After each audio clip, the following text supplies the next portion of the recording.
our amazing team of interprofessional staff members, and our vibrant volunteers.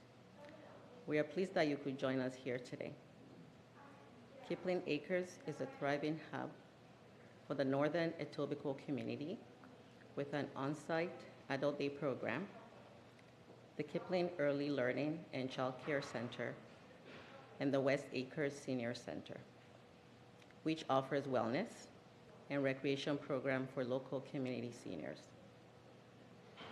I will now read the land acknowledgement.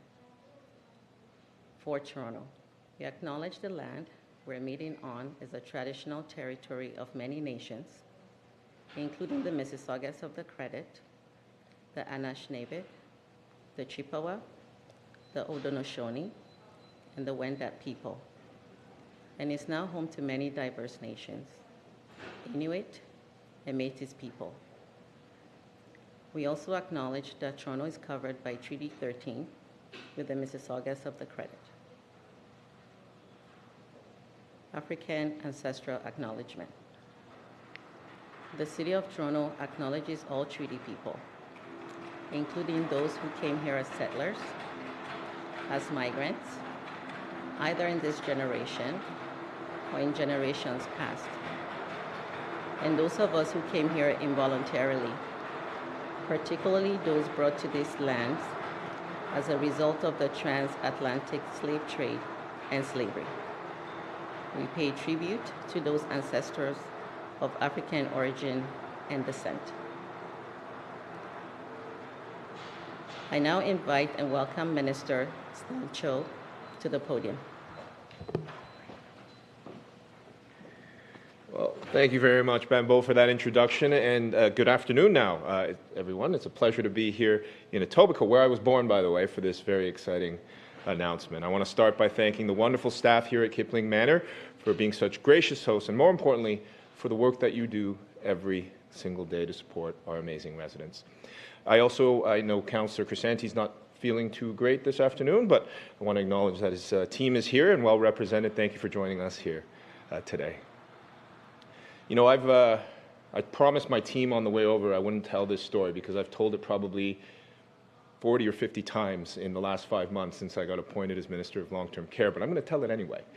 The first call I actually made at my office was to my parents to let them know the exciting news. And my mom's wonderful. They're seniors now. My mom said, congratulations, it's hugely important. You have to take care of our seniors, work really hard. And then she goes, hang on, I'm going to pass the phone to your dad.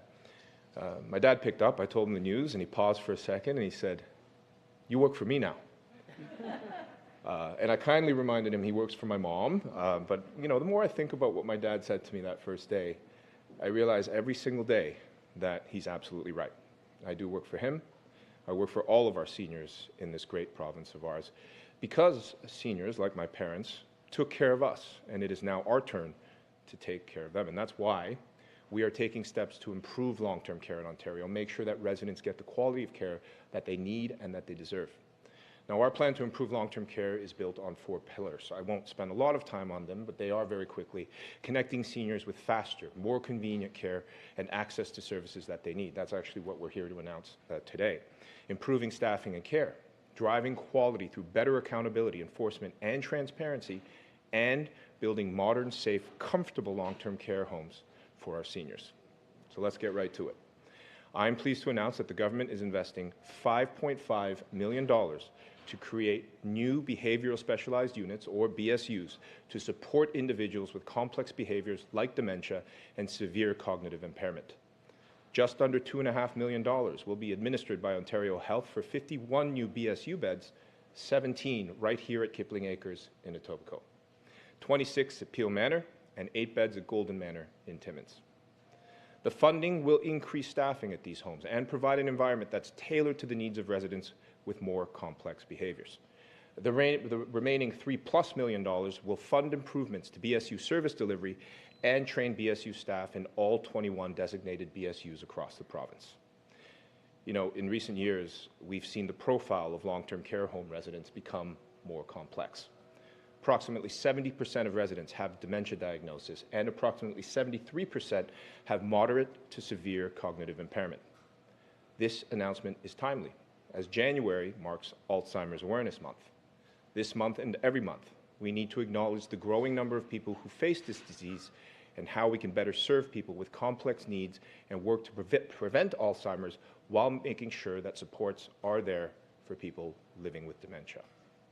People with complex behavioral symptoms are often more difficult to place in long-term care homes because they may exhibit aggressive behavior or agitative response behaviors to their social or physical environments, which require specialized care to support their needs. Expanding the number of BSU beds across the province will also help alternate level of care patients access the care they need in long-term care homes and avoid unnecessary long-term hospital stays. These important investments will help protect our seniors in long-term care so they can receive the quality of care that they need and they deserve. Now, building a strong and resilient long-term care sector also means that we need to improve staffing and care. And let's be very frank, I see many staff here today who do the work for our loved ones that, frankly, many of us cannot do. And I want to thank you for all your efforts here and the tireless hard work that you provide for our amazing residents. That's why we're investing $4.9 billion to support you to create thousands of new positions and supports for PSWs, RNs, RPNs who want to have a rewarding career in long-term care. The ministry now has currently over a dozen programs available to help educate, recruit, and retain PSWs and nurses in long-term care homes. So whether someone is looking to upgrade their international nursing education, launch or build a career as a resident support aide, personal support worker, or nurse, the government has a program and supports to assist qualified candidates. Just recently, we announced an incentive designed to increase the overall supply of PSWs and encourage future careers in long-term care as well as home and community care. The announcement I made a couple of weeks ago, it's retroactive for its eligibility to April 1st of last year, and it includes clinical allowances of up to $5,400 for students, waive student fees for students in district school board PSW programs, $10,000 as a PSW incentive for a one-year commitment to work in long-term care, and an additional $10,000 incentive to work in rural, remote, and northern communities for a year. This is in addition to, of course, the scale-up abilities for PSWs to become RNs, RPNs, and stay within the sector as well. As I said before, the staff do invaluable work. That's why they're building homes. You know, we call them long-term care beds, and I'm trying to get away from that because beds are furniture. To build a home, we need better outcomes, we need better tools, we need staffing like the wonderful people I'm looking at right now. And of course, as I said, seniors, they took care of us. It is now our turn to take care of them. Our government will make sure we support to do just that. Thank you very much, everyone. Thank you.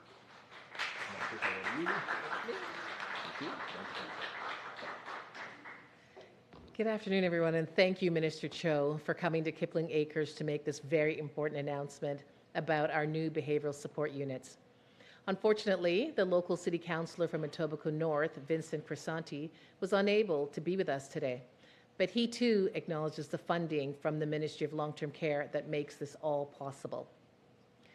The City of Toronto has a diverse aging population, and as the General Manager for Senior Services and Long-Term Care, our team is committed to supporting seniors and people in long-term care to live their healthiest and most fulfilling lives possible as they age with dignity, and to support seniors in the community access programs and supports that keep them in their homes as they safely age in place with strong connections.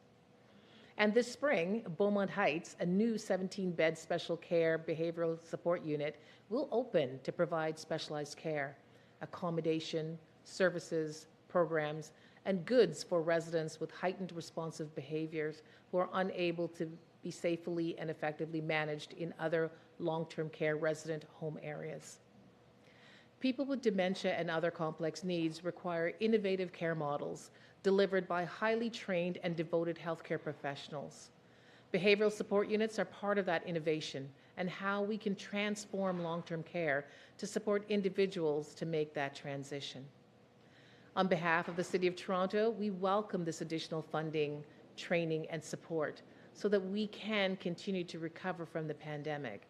We can continue to transform the way long-term care is delivered and provide the complex care, unique services, and emotion-centered programs that enhance quality of life, respond to individual resident needs, and support their loved ones. I now invite Minister Cho to the podium.